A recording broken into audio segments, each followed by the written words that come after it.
Hello and welcome friends, मैं हूं वाकस कोटनाला। आप देख रहे हैं yoga and Ayurveda science YouTube channel. दोस्तों, आज का जो ये लेक्चर है हर बार की तरह आप सभी के लिए फिर से काफ़ी यूज़फुल होने वाला है। आज हम यहाँ पर फिर से दर्शन से संबंधित एक न्यू लेक्चर आप सभी के समक्ष यहाँ पर लेकर के आए हैं। आज हम यहाँ पर बौद्ध दर्शन में वर्णित प्रमाणों के बारे में चर्चा करेंगे। वैसे तो बौद्ध दर्शन से संबंधित हम काफ़ी सारे लेक्चर आपको अभी तक चैनल पर दे चुके हैं, और सिर्फ बौद्ध दर्शन ही नहीं, अन्य दर्शनों से संबंधित भी आपको चैनल पर काफ़ी सारे लेक्चर दिए जा चुके हैं। आप चैनल पर आएंगे तो आपको यहाँ पर 400 प्लस वीडियोस मिल जाती हैं। आप किसी भी एग्ज़ाम की खास तैयारी चैनल पर आकर के कर सकते हैं, इन वीडियोज़ को देख सकते हैं, कुछ नया सीख सकते हैं। बौद्ध दर्शन के बारे में हमने पहले भी चर्चा की है कि बौद्ध दर्शन कैसा दर्शन है। बौद्ध दर्शन का लगभग संपूर्ण परिचय मैंने आपको चैनल पर दिया ही है, आपने इस वीडियो में देखा भी है। साथ ही साथ आप सभी को बता दें कि आप इसी प्रकार से चैनल पर बने रहने के लिए आप चैनल को सब्सक्राइब कर सकते हैं। यहाँ पर आज हम बौद्ध दर्शन में वर्णित प्रमाणों की व्याख्या यहाँ पर जानने वाले हैं। प्रमाण कितने बताए गए हैं यह हम यहाँ पर जानेंगे।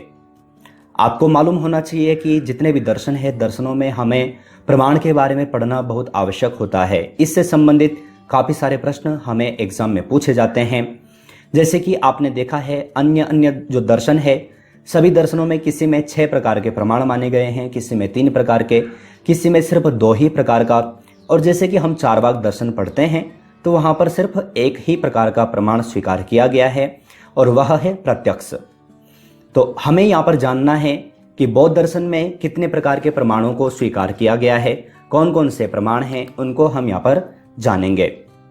तो सर्वप्रथम हम यहाँ पर प्रमाण देख लेते हैं। प्रमाण तो वैसे मैंने आपको, जब हमने योग दर्शन में प्रमाण के बारे में चर्चा की थी तो मैंने आपको बताया था कि प्रमाण किसे कहते हैं। मैं फिर से रिपीट कर देता हूं। तो प्रमाण का तात्पर्य होता है प्रूफ या एग्जाम्पल।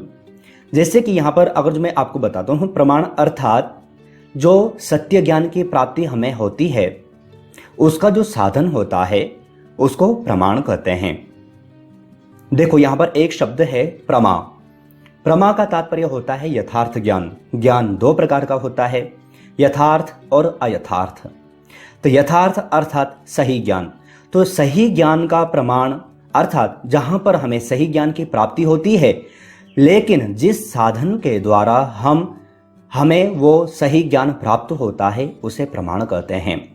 आपको ध्यान में रखना है, मैं जहां यहाँ पर जो भी चीज़ें आपको यहाँ पर बता रहा हूँ, मूल रूप से तो हम यहाँ पर बौद्ध दर्शन के बारे में चर्चा करेंगे, लेकिन साथ ही साथ आपको ये सारी चीज़ें नोट करते जाना है, आपको ध्यान देते जाना है। तो प्रमाण अर्थात जो सत्य ज्ञान है, यथार्थ ज्ञान के प्रमाण को या फिर यथार्थ ज्ञान के साधन को प्रमाण कहते हैं। ये आपको ध्यान में रखना है। प्रमाण की व्याख्या क्या है। अब हम यहाँ पर जैसे कि बौद्ध दर्शन पढ़ रहे हैं, तो मैंने आपको पहले भी बताया था बौद्ध दर्शन एक नास्तिक दर्शन की श्रेणी में आता है। और आस्तिक और नास्तिक क्यों कहा जाता है, कौन से आस्तिक दर्शन है, कौन से नास्तिक दर्शन है, इसके बारे में हम बहुत अच्छे ढंग से चर्चा कर चुके हैं। आपने वो लेक्चर देख ही लिया होगा, नहीं देखा है तो आप उस लेक्चर को जरूर देख लीजिएगा, आपको अच्छे ढंग से समझ में आ जाएगा। तो प्रमाण क्या है, तो यहाँ पर जब हम बौद्ध दर्शन के अंतर्गत जब हम प्रमाण पढ़ते हैं तो आपको ध्यान में रखना है कि बौद्ध दर्शन में प्रमाण केवल 2 ही प्रकार के बताए गए हैं। जो प्रमाण है, प्रमाण सिर्फ 2 प्रकार के ही बताए गए हैं। किसमें? बौद्ध दर्शन में। जैसे कि मैंने अभी आपको बताया था कि न्याय दर्शन है, वैशेषिक दर्शन है, सांख्य दर्शन है, योग दर्शन है, सभी में भिन्न भिन्न प्रकार के प्रमाण स्वीकार किए गए हैं। और जैसे कि मैंने अभी आपको बताया था कि चारवाक दर्शन में सिर्फ एक ही प्रमाण स्वीकार किया गया है, और वह कौन सा है? वह है प्रत्यक्ष प्रमाण। लेकिन जब हम बौद्ध दर्शन पढ़ते हैं तो बौद्ध दर्शन में हमें 2 प्रमाण पढ़ने को यहाँ पर मिलते हैं। कौन कौन से हैं? एक है प्रत्यक्ष और दूसरा है अनुमान। अब प्रत्यक्ष क्या है और अनुमान क्या है, ये हमें यहाँ पर जानना है। तो जब हम यहाँ पर प्रत्यक्ष प्रमाण यहाँ पर जानेंगे तो वैसे तो व्यवहारिक दृष्टि से हम प्रत्यक्ष का तात्पर्य अर्थात जो हमारी आंखों के समीप है, प्रति अक्ष, अक्ष का तात्पर्य होता है आंख, प्रति अर्थात सामने, तो जो हमारे आंखों के समक्ष है वह प्रत्यक्ष कहलाता है। व्यवहारिक दृष्टि से यहाँ पर प्रत्यक्ष की व्याख्या है। लेकिन यहाँ पर बौद्ध दर्शन में जो प्रत्यक्ष प्रमाण जो स्वीकार किया है थोड़ा सा भिन्न है।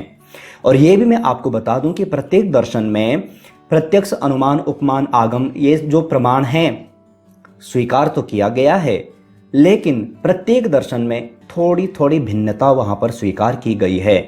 तो ये भिन्नता भी आपको ध्यान में रखना है कि प्रत्यक्ष बौद्ध दर्शन के अनुसार किस प्रकार का है, या फिर जैन दर्शन के अनुसार किस प्रकार का है, चारवाक दर्शन के अनुसार प्रत्यक्ष का क्या भेद है। तो ये भी आपको जानना आवश्यक है। अगर जो आप अगर जो दर्शन पढ़ना चाहते हैं, या फिर अगर जो आप दर्शन के स्टूडेंट हैं, तो ये आपको नॉलेज होना ही चाहिए। तो जो प्रत्यक्ष है, प्रत्यक्ष का व्यवहारिक एग्जाम्पल मैंने आपको दे दिया है। व्यवहारिक दृष्टि से प्रत्यक्ष का तात्पर्य क्या होता है। अब जब हम यहाँ पर बौद्ध दर्शन के अनुसार जब प्रत्यक्ष प्रमाण पढ़ते हैं, तो यहाँ पर इन्होंने कहा है कि बौद्धों के अनुसार प्रत्यक्ष उसे कहते हैं जो कल्पना रहित, निभ्रांत ऐसा ज्ञान हो जिसमें बिल्कुल भी संदेह ना हो। अब यहाँ पर ध्यान देना है आपको कि बौद्धों के अनुसार, अर्थात बौद्ध मत के अनुसार, बौद्ध दर्शन के अनुसार प्रत्यक्ष क्या है। तो इनके अनुसार प्रत्यक्ष है जो कल्पना रहित, निभ्रांत ऐसा ज्ञान हो। तो कल्पना रहित अर्थात ऐसा ज्ञान जहां पर कि कल्पना की कोई आवश्यकता ही न रहे। कभी कभी हम यह कहते हैं कि हो सकता है कि ऐसा था, हो सकता है कि ऐसा हो सकता है। तो ये हो सकता है ये जो बीच में जो हम जो वर्ड जो यूज कर रहे हैं, ये कल्पना रहित है, कल्पना सहित है। तो कल्पना सहित अर्थात हम यहाँ पर वो हो भी सकता है और नहीं भी हो सकता है। अर्थात यहाँ पर क्या है, यहाँ पर संशय उत्पन्न हो रहा है। कोई कहता है कि आपके इस बार के मार्क्स कैसे आएंगे, तो हम कहते हैं कि अच्छे भी आ सकते हैं और नहीं भी आ सकते, या फिर हम ये भी कह सकते हैं, ये भी कहते हैं कि मालूम नहीं, देखा जाएगा। तो मालूम नहीं, देखा जाएगा, तो यहाँ पर क्या है, संशय उत्पन्न हुआ। अर्थात अच्छे भी आ सकते हैं और बुरे भी आ सकते हैं। तो यहाँ पर वही है, ऐसा संशय रहित अर्थात जो कल्पना रहित, ऐसा जो निभ्रांत जो ज्ञान जहां पर हमें प्राप्त होता है, अर्थात जिसमें बिल्कुल भी संदेह ना हो, वह बौद्ध दर्शन के अनुसार प्रत्यक्ष प्रमाण है। हो सकता है कि आपको यहां पर समझ में ना आ रहा हो, तो मैं बार बार कहता हूं कि इसके लिए आप पुरानी वीडियोस जरूर देख लिया करें, क्योंकि डायरेक्ट आप high second, third, fourth part देखेंगे तो कैसे समझ में आएगा। इसके लिए आपको फर्स्ट, सेकेंड, थर्ड पार्ट देखने आवश्यक हैं, जिससे कि आपको अच्छे ढंग से समझ में आ जाए, क्योंकि हम यहाँ पर पुरानी चीजें यहाँ पर ज्यादा रिपीट नहीं करते। तो यहाँ पर क्या है, बौद्ध दर्शन के अनुसार प्रत्यक्ष क्या है, जो कल्पना रहित, निभ्रांत ऐसा ज्ञान हो जिसमें बिल्कुल भी संदेह ना हो, वह बौद्ध दर्शन के अनुसार प्रत्यक्ष प्रमाण है। अब यहाँ पर एक युक्ति भी यहाँ पर स्वीकार की जाती है। यहाँ पर है कल्पना पौढ़ मभ्रांतम प्रत्यक्षम। ध्यान देना है, अगर जो आप याद कर पाए, कल्पना पौढ़ मभ्रांतम प्रत्यक्षम अर्थात कल्पना रहित ऐसा जो ज्ञान होता है वह प्रत्यक्ष है। अब यहाँ पर एक अगर जो आप समझ पाए तो मैं और थोड़ा डीप यहाँ पर आपको बताने का यहाँ पर प्रयास करूंगा।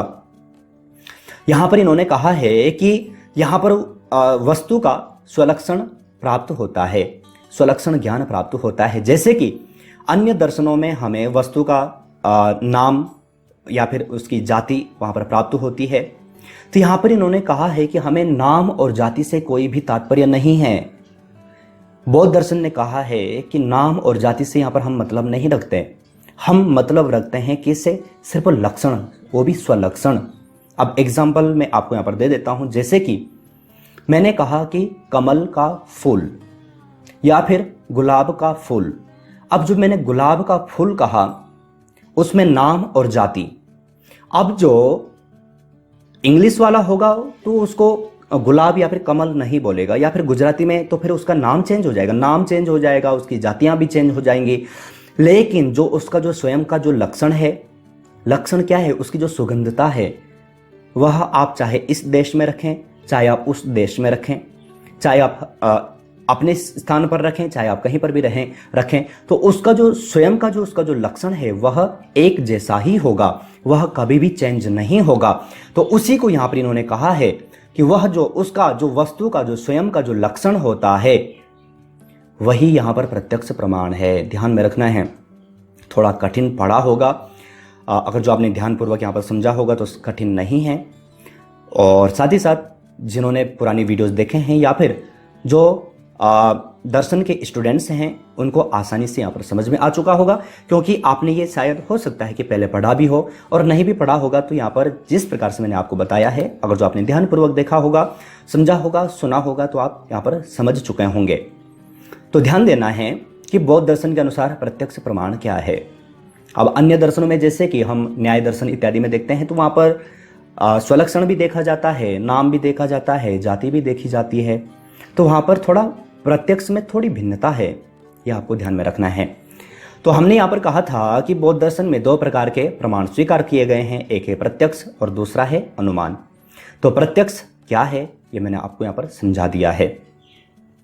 दूसरे प्रमाण की ओर यहाँ पर चलते हैं, तो दूसरा है अनुमान प्रमाण। अब अनुमान प्रमाण के बारे में यहाँ पर क्या कह रहे हैं, तो अनुमान प्रमाण के बारे में कह रहे हैं कि किसी ज्ञात वस्तु के आधार पर अज्ञात वस्तु के ज्ञान को अनुमान कहते हैं। अब यहाँ पर अनुमान किसे कहते हैं ये आपको ध्यान में रखना है, एग्जाम में पूछा जा सकता है। अगर जो आप कहीं पर वाइवा दे रहे हैं तो वाइवा में पूछा जा सकता है, तो आपको नॉलेज में होना चाहिए, ध्यान में होना चाहिए। जो चीज़ें आती हैं मैं सब का सब आपको बताता हूँ, और ये तो मैं गारंटी लेके कहता हूँ। अगर जो आप चैनल पर अच्छे ढंग से जुड़े होंगे, अगर जो आपने पुरानी वीडियोस भी देखे होंगे, तो आपको एक सही और अच्छा टीचर बनने से कोई नहीं रोक सकता है, क्योंकि जितना हो सकता है मैं एक वीडियो में, एक लेक्चर में आपको देने का प्रयास करता हूँ, जिससे कि आपका जो टॉपिक है वो तो पूरी तरह से सॉल्व हो सके, लेकिन उसके अलावा भी आपको काफ़ी सारा नॉलेज हो सके, मेरा यही प्रयास होता है। तो अनुमान किसे कहते हैं, तो यहाँ पर अनुमान के बारे में कह रहे हैं किसी ज्ञात वस्तु के आधार पर, तो ज्ञात अर्थात प्रत्यक्ष, ध्यान देना है, किसी ज्ञात वस्तु के आधार पर अज्ञात वस्तु के ज्ञान को अनुमान कहते हैं। देखो कभी कभी क्या होता है कि हमें किसी चीज़ के बारे में ज्ञात नहीं होता है, हमें उसका ज्ञान नहीं होता है, लेकिन जिस वस्तु के बारे में हमें ज्ञान नहीं है उसके बारे में भी हम अनुमान लगा लेते हैं। किसके द्वारा? ज्ञात वस्तु के द्वारा। तो जब हम ज्ञात वस्तु के आधार पर जब अज्ञात वस्तु के बारे में जानते हैं तो वहां पर जो प्रमाण जो उत्पन्न होता है वह अनुमान प्रमाण उत्पन्न होता है। देखो ध्यान दें, वैसे तो भिन्नता है, ध्यान दें, मैं बार बार बता रहा हूं कि भिन्नताएं बहुत हैं, लेकिन कई बार क्या होता है कि हम देखते हैं कि आज सुबह हम उठते हैं, मॉर्निंग में उठते हैं, हम देखते हैं कि चारों तरफ पानी भरा हुआ है, घर के चारों तरफ पानी भरा हुआ है। तो हमने क्या किया? प्रत्यक्ष हमने देखा, हमें सर्वप्रथम क्या हुआ? ज्ञात हुआ। उसके पश्चात हम क्या करते हैं? ज्ञात वस्तु के आधार पर, अर्थात हमने चारों तरफ देखा कि पानी भरा हुआ है। तो पानी भरा हुआ है ये जब हम देखते हैं तो हम अज्ञात वस्तु, अर्थात अज्ञात क्या है? बारिश है, तो हम बारिश का अनुमान लगाते हैं। हो सकता है कि आपको कठिन पड़ रहा हो, मैं रिपीट कर देता हूं। किसी ज्ञात वस्तु के आधार पर अज्ञात वस्तु को जब हम जानते हैं तो उसे अनुमान कहते हैं। तो अनुमान अर्थात हम मॉर्निंग में उठे, हमने देखा कि बारिश गिरी हुई है, पानी भरा हुआ है, तो हम कहते हैं कि यार इसका तात्पर्य है कि रात में बरसात हुई होगी। तो हमने बरसात का अनुमान लगाया, किसे देख करके? पानी को देख करके। तो पानी क्या था? प्रत्यक्ष था, अर्थात ज्ञात वस्तु है। तो ज्ञात वस्तु के आधार पर जब हम अज्ञात वस्तु का अनुमान लगाते हैं तो उसे अनुमान प्रमाण कहते हैं। आशा है आप इसे समझ चुके होंगे। अब ये तो आपने यहाँ पर अनुमान प्रमाण के बारे में जान लिया कि अनुमान प्रमाण किसे कहते हैं। अब यहाँ पर है बौद्ध दर्शन के अनुसार अनुमान का उद्देश्य वस्तु के सामान्य लक्षण का ज्ञान प्राप्त करना है। सामान्य लक्षण का ज्ञान प्राप्त करना है किसके अनुसार? बौद्ध दर्शन के अनुसार। तो ये आपको यहाँ पर ध्यान में रखना है। बौद्ध दर्शन के अनुसार अनुमान का उद्देश्य वस्तु के सामान्य लक्षण का ज्ञान प्राप्त करना है। तो सेम वही है जो मैंने आपको ऊपर बताया है, बस सिर्फ यहाँ पर थोड़ा शब्दों का यहाँ पर इन्होंने फेर किया है। तो अनुमान का उद्देश्य क्या है? वस्तु के सामान्य लक्षण जो हमें ज्ञात नहीं है उसका हम ज्ञान प्राप्त कर लें, सामान्य लक्षण का हमें ज्ञान प्राप्त हो जाए, तो वही क्या है? यहाँ पर अनुमान प्रमाण है। लेकिन यहाँ पर अनुमान प्रमाण यहाँ पर कंप्लीट नहीं हुआ है। अब बौद्ध दर्शन में अनुमान प्रमाण के भी यहाँ पर प्रकार बताए गए हैं जो कि आपको यहाँ पर ध्यान में रखना है। तो अनुमान प्रमाण के कितने प्रकार हैं ये आपको ध्यान में रखना है, एग्जाम में पूछा जा सकता है। तो अनुमान प्रमाण के बौद्ध दर्शन के अनुसार दो प्रकार बताए गए हैं। तो अनुमान प्रमाण दो प्रकार का है बौद्ध दर्शन में। कौन कौन सा है? एक है स्वार्थानुमान और एक है परार्थानुमान। अब ये स्वार्थानुमान क्या है और परार्थानुमान ये क्या है, ये आपको यहाँ पर जानना है। बहुत सरल है। देखो, दो चीजें हैं, स्वार्थ और अनुमान। अब स्वार्थ में भी दो शब्द हैं, स्व अर्थ अनुमान, अर्थात अपने अर्थ के लिए। तो जब हम किसी वस्तु के बारे में, जब हम अपने बारे में, जब हम स्वयं के बारे में अनुमान लगाते हैं तो उसको स्वार्थानुमान कहते हैं, जिसमें कि किसी भी वस्तु की, किसी भी चीज की आवश्यकता नहीं पड़ती। अब हमें खुद को जानना है तो हमें किस चीज की प्रमाण की आवश्यकता है? अगर जो हमने देखा जंगल में अगर जो अग्नि लगी हुई है, यानी कि धुआं निकल रहा है जंगल में, तो हम देखते हैं कि हाँ धुआं निकल रहा है, तो हम कहते हैं इसका तात्पर्य है कि जंगल में आग लगी हुई है। तो स्वयं को जानना है तो कुछ की भी आवश्यकता नहीं है, हम यहाँ पर जान लेते हैं। लेकिन किसी परार्थ दूसरे व्यक्ति को समझाना है, और कुछ तो ऐसे भी होते हैं जान लेते हैं, जानते हैं, लेकिन फिर भी अनाड़ीपन होता ही है, उनको समझाना पड़ता है। तो प्रार्थानुमान जब हम दूसरे को समझाते हैं तो वह परार्थ अर्थात पर अर्थ दूसरे के लिए। तो यहां पर हमें एग्जाम्पल देने पड़ते हैं, जो कि बौद्ध दर्शन के अनुसार तीन चीजें हैं। कौन कौन से? एक है प्रतिज्ञा, एक यहां पर क्या है, पक्ष, हेतु, और तीसरा यहां पर इन्होंने दृष्टांत स्वीकार किया है। तो जब हम प्रार्थानुमान जब यहां पर पढ़ते हैं तो प्रार्थानुमान में यहां पर इन्होंने तीन चीजें यहां पर कही हैं, हेतु, दृष्टांत और पक्ष। अब पक्ष क्या है, हेतु क्या है, दृष्टांत क्या है, इसके बारे में भी हम चर्चा करेंगे। लेकिन इनको हम मूल रूप से और जब अन्य दर्शनों के अनुसार जब हम पढ़ेंगे तो यहाँ पर उस पर हम विशेष ध्यान देंगे। लेकिन फिर भी थोड़ी बहुत मैं यहाँ पर आपको बता देता हूं कि यहाँ पर पक्ष का तात्पर्य क्या है। तो पक्ष का तात्पर्य है कि जैसे कि हमने पर्वत पर अग्नि देखी, तो पक्ष क्या है, पर्वत पर अग्नि। अब हेतु क्या है, हेतु अर्थात कारण।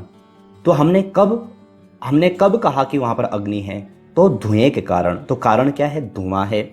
और उदाहरण क्या है, उदाहरण है यत्र यत्र धूमस्त्र तत्र तत्र अग्नि।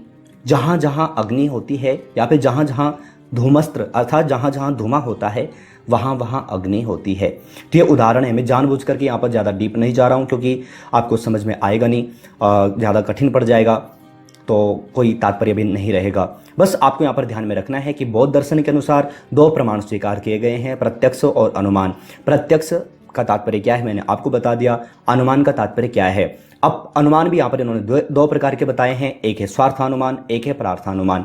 स्वार्थानुमान अर्थात स्वयं के लिए जब हमें ज्ञान प्राप्त करना होता है, और परार्थ अर्थात जब दूसरे को हमें कुछ चीज समझानी होती है। तो जब हम दूसरे को जब बताते हैं तो तीन वाक्य यहाँ पर स्वीकार किए जाते हैं। कौन कौन से? हेतु, पक्ष और उदाहरण। ये तीन चीजें यहाँ पर होती हैं जो कि आपको यहाँ पर समझ में आ चुका है। नहीं समझ में आया है तो लेक्चर को रिपीट करके देख लीजिएगा, आपको समझ में आ जाएगा। फिर भी ना समझ में आए तो आप वीडियो का कमेंट बॉक्स आप सभी के लिए है, आप कमेंट कर सकते हैं। फिर भी ना समझ में आए तो चैनल पर ज्वाइन बटन आपके लिए ही है, आप ज्वाइन बटन प्रेस करके आप कुछ प्लान वहाँ पर देख सकते हैं। घबराए नहीं, ज़्यादा कठिन कुछ भी नहीं है और ज़्यादा महंगा कुछ भी नहीं है। और मैं तो आप सभी को बार बार कहता हूँ कि इधर उधर भटकने परेशान होने की आवश्यकता बिल्कुल नहीं है। आप चैनल पर जाएं, चैनल पर तैयारी करें, आपके लिए सब कुछ उपलब्ध है। घबराएं नहीं, परेशान होने की बिल्कुल भी आवश्यकता नहीं है, बशर्ते आपको चैनल के साथ बने रहना होगा। आप चैनल पर जाएं, वीडियोस को देखें, कुछ नया सीखते जाएं। साथ ही साथ आप सभी को बता दें कि इसी प्रकार से और भी कई लेक्चर जो आपको बच रहे हैं वो भी आपको चैनल पर मिलेंगे। लेकिन आज के लेक्चर से संबंधित कुछ प्रश्नोत्तरी सीरीज जो कि आपको यहाँ पर दी जा रही हैं, जिनके आंसर आपको यहाँ पर देने हैं। प्रथम प्रश्न आप सभी के लिए यहाँ पर है, निम्नलिखित में से महात्मा बुद्ध का वास्तविक नाम है? महात्मा, गौतम, सिद्धार्थ या फिर इनमें से कोई नहीं। तो महात्मा बुद्ध का नाम क्या है ये मैंने आपको परिचय के अंतर्गत बताया है। आपने लेक्चर देखा होगा तो आपको यहाँ पर सही आंसर यहाँ पर छांट करके आप यहाँ पर आसानी से दे पाएंगे। दूसरा प्रश्न आप सभी के लिए है, निम्न में से बौद्ध दर्शन किस श्रेणी का दर्शन माना जाता है? आस्तिक, नास्तिक, उपयुक्त दोनों, इनमें से कोई नहीं। तो मैंने आपको पहले भी बताया था और अभी इसके बारे में हमने चर्चा भी की है, आप आसानी से इसका सही आंसर दे पाएंगे। तीसरा प्रश्न आप सभी के लिए यहाँ पर है, निम्न में से बौद्ध दर्शन में प्रमाणों का वर्णन किया गया है? प्रत्यक्ष, अनुमान, उपयुक्त दोनों, इनमें से कोई नहीं। तो बौद्ध दर्शन के अनुसार कितने प्रमाण स्वीकार किए गए हैं ये आपको यहाँ पर सही आंसर वीडियो के कमेंट बॉक्स में छांट करके भेजना है। साथ ही साथ जो छात्र चैनल पर पहली बार जुड़े हैं उनको बता दें कि चैनल पर इसी प्रकार से प्रश्नोत्तरी सीरीज की 2 बुक पब्लिश की जा चुकी हैं। एक में आपको 500 प्लस MCQ मिल जाते हैं, एक में आपको 1000 प्लस MCQ मिल जाते हैं। दोनों बुक ई-बुक फॉर्मेट में हैं, दोनों योग ग्रंथ हैं। लगभग योग के 10 से 15 ग्रंथों को हमने यहाँ पर इंक्लूड किया है, जो कि योग के किसी भी एग्जाम के लिए आप सभी के लिए काफ़ी यूजफुल हो सकते हैं। अधिक जानकारी के लिए वीडियो का डिस्क्रिप्शन बॉक्स, वीडियो का कमेंट बॉक्स चेक कर सकते हैं। चौथा प्रश्न आप सभी के समक्ष यहाँ पर है, निम्नलिखित में से बौद्ध दर्शन में अनुमान प्रमाण के प्रकार हैं? 1, 2, 3 या फिर इनमें से कोई नहीं। तो कितने हैं अनुमान प्रमाण के प्रकार? अभी बताया है, आसानी से आप इसका सही आंसर दे पाएंगे। तो आज हमने यहाँ पर बौद्ध दर्शन से संबंधित एक न्यू लेक्चर फिर से यहाँ पर जाना है, जिसमें कि हमने प्रमाणों के बारे में चर्चा की है। अगर जो आपने लेक्चर ध्यानपूर्वक देखा होगा तो आपको अच्छे ढंग से समझ में आ चुका होगा। साथ ही साथ उन छात्रों को बता दें जो छात्र चैनल पर मेंबरशिप लेना चाहते हैं, जैसे ही आप चैनल पर ज्वाइन बटन पर क्लिक करेंगे आपके समक्ष कुछ प्लान यहाँ पर नजर आ जाएंगे। आप जो चाहते हैं कोई भी लेक्चर आप हफ्ते भर पहले आप चैनल पर देख पाएँ, तो आप छोटा सा छोटा और बड़ा सा बड़ा प्लान ले सकते हैं। आप चैनल पर आकर के ये सभी देख सकते हैं। तो आज हमने यहाँ पर फिर से एक बौद्ध दर्शन का टॉपिक यहाँ पर हल किया है। इसी प्रकार से और भी नए टॉपिक, नए लेक्चर्स आप सभी को चैनल पर मिलने वाले हैं। लेकिन तब तक आप अपना और अपनी फैमिली का बहुत ख्याल रखिएगा। बाय।